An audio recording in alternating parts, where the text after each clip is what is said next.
with that, I want to bring in Luiza because she's going to talk about the other pillar of Brazil's diplomatic Brazil's diplomatic stance and how Brazil is positioning itself on the global scene, which is climate diplomacy. And since Lula attended still as president-elect, the UN conference, climate conference, saying that Brazil would be back, that he would try to bring the climate conference to the Amazon rainforest, to then he confirmed to the city of Belém more specifically. So Luiza, thanks for being with us. How do you see Lula's climate diplomacy? Because climate, we can argue that his climate goals were as ambitious as any president in Brazil. Thank you, Gustavo, and thank you, Bruna and the Brazil Institute for the invitation. It is a pleasure to be here with you today, discussing this last 100 days, very intense. We saw a large focus on foreign policy, as Nick mentioned before. The Brazilian MFA agenda was intense, very intense, and previous Lula's government already indicated his big appetite for foreign affairs. The difference this time relies on environmental protection as a central driver, environmental protection as a transversal component on public policy and present in all the ministers.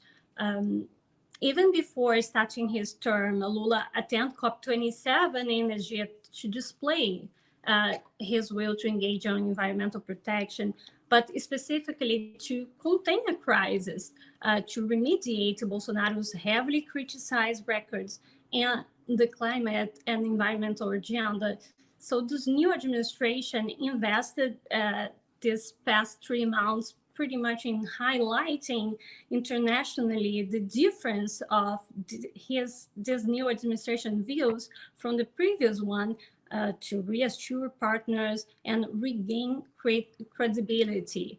So there's indeed a demand and an interest in re-engaging in person after also the pandemic years, and after the years of the far-right government.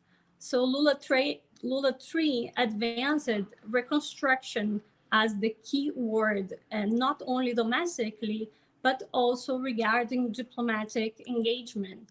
And it's framing that as Brazil no longer wants to be the problem, but part of the solution, part of the solutions, and presenting itself as propositive, repositioning, really since being active, positive player.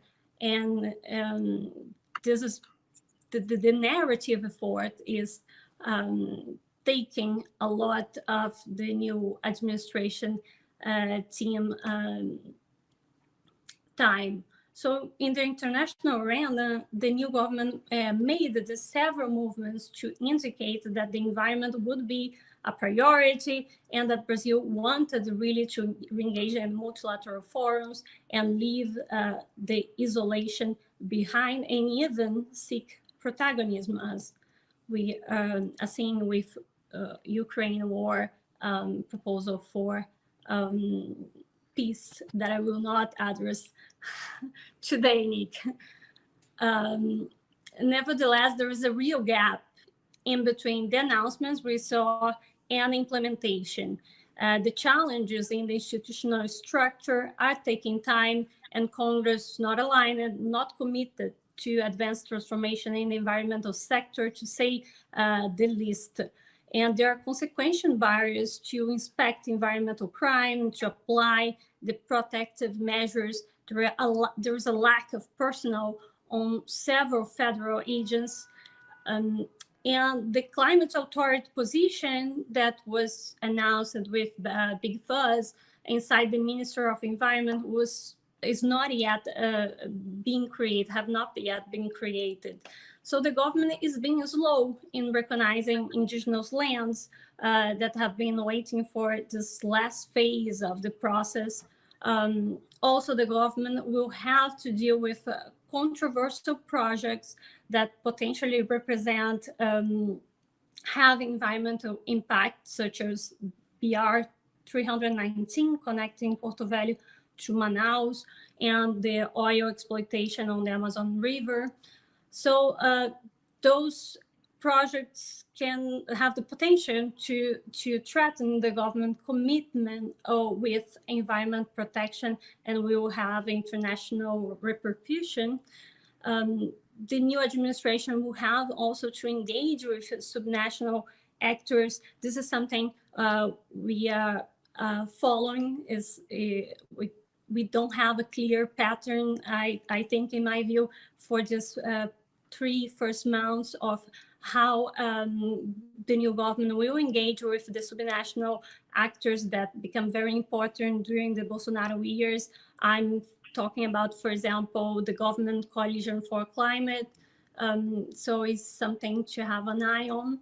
Talanoa Institute is doing a great work monitoring government acts in the sector, generating data to analyze the ongoing transformation after the 4 years of Bolsonaro. So I'm sure Natalie later will have more comments on regulation and implementation.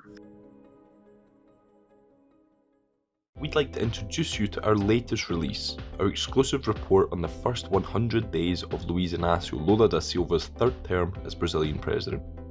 Lula's 100 days, myriad challenges and unforced errors is a valuable strategic tool that brings you in-depth analysis from our experts on the most important issues from the beginning of Lula's administration.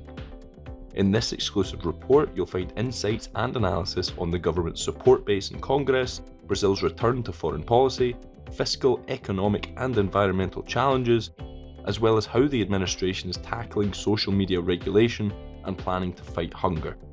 Don't miss this opportunity and use the coupon to get a 20% discount on the report. Enjoy your read.